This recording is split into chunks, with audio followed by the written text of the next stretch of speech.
Hari Vanshal medical school Nagpur. आज के session में हम जो क्वेश्चन लेने वाले हैं वो टॉपिक है प्रॉफिट एंड लॉस का, and it is a question from previous year CAT question. Let's look at the question. A dealer offers a cash discount of 20% and still makes a profit of 20% when he further allows 16 articles to a dozen to a particularly sticky bargainer. How much percent above the cross price where his wares listed? अब इस question को आप देखोगे तो sir इसका concept किसका involve है? Mark price का और डिस्काउंट का। इस क्वेश्चन को अटेम्प्ट करने के लिए कन्वर्शन मेथड बच्चे क्या करते हैं? मार्क प्राइस कर लेते हैं अज्यूम x, बट उससे क्वेश्चन हो जाता है लेंथी। तो हम लोग क्या करेंगे, इस क्वेश्चन को सॉल्व करने के लिए एक बेस प्राइस अज्यूम कर लेते हैं। अब बेस प्राइस मान लो मैंने अज्यूम कर लिया 100, तो ये क्वेश्चन आपके लिए हो जाएगा इजी। तो अब इसका स्टेप बाय स्टेप प्रोसेस समझते हैं। Let mark price would be 100 rupees. कितना मान लिया मैंने? 100 रुपीज। अब सर इसको उसको डिस्काउंट कितने का मिल रहा है? 20% का डिस्काउंट मिल रहा है।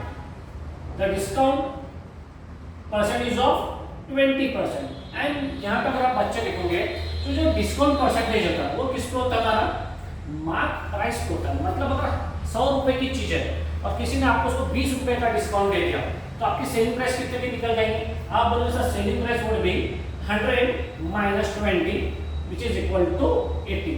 तो सर उसकी सेलिंग प्राइस कितनी हो गई? 80 रुपीज। बट उसको फर्दर प्रॉफिट कितने का हुआ? 20% का। कब? When he further allows 16 article to a dozen to a particularly sticky bargainer, मतलब कोई बार्गेनर था वो उससे और डिस्काउंट मांग रहा होगा। तो आप क्वेश्चन की लैंग्वेज को समझिए, वो उसको 16 आर्टिकल दे रहा है। कितने पे? To a dozen. डजन का मतलब क्या होता है? 12 आर्टिकल। मतलब देने उसको कितने आर्टिकल चाहिए था? 12, बट वो उसको कितने आर्टिकल दे रहा है? 16 आर्टिकल।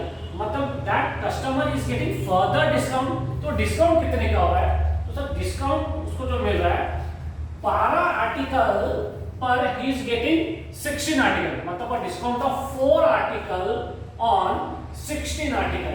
तो डिस्काउंट परसेंटेज हम निकाल लेते हैं। तो 4 1 जा 4, 4 4 जा 16, 1/4 is equal to 25%। So can say that पहले उसको डिस्काउंट मिलता है 20% का, फर्दर उसको डिस्काउंट कितने का मिल रहा है? 25 का। तो ये जो आपकी प्राइस कट कर रही है कितनी है? 80। तो और प्राइस उसके रिड्यूस हो रही है, मतलब 25 का परसेंट का जो डिस्काउंट मिल रहा है वो कितने पे हो गया? 80 पे। तो सर 80 का पहले हाफ कर लो 40, उसका हाफ कर लो तो 20। तो जो न्यू सेलिंग प्राइस बन के आ रही है, new selling price would B 80 minus 25% of 80 which is 20। तो new selling price is your 60 rupees. अब क्वेश्चन क्या पूछा है? Sir, how much percent above the cross price where his articles listed? मतलब cross price से कितने ऊपर उसके मार्क प्राइस को दे लिस्ट किया हुआ। तो now we got selling price at 60. How much profit is making? 20%। तो हम इससे cost price निकालेंगे। So profit कितने का हो रहा है? Profit is of 20%। अगर आप देखोगे 20%, क्या आप इसको फ्रैक्शन में लिख सकते हो? 1/5। तो इसको लिख सकते हैं प्रॉफिट इज 1/5। तो ये आपका 1 हो जाता है प्रॉफिट, और नीचे वाला जो आपका 5 है that would be the cost price. तो कैन आई से दैट कि ये दोनों मिला के क्या होता है आपका सेलिंग प्राइस। तो सर अगर सेलिंग प्राइस 6 रुपीस है तो कॉस्ट प्राइस कितने का?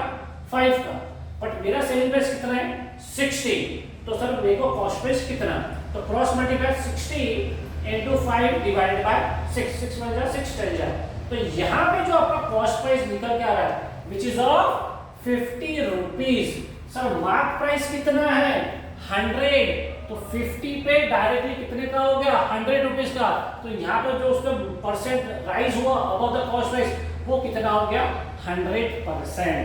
That is the answer for this question guys. Thank you everyone, take care.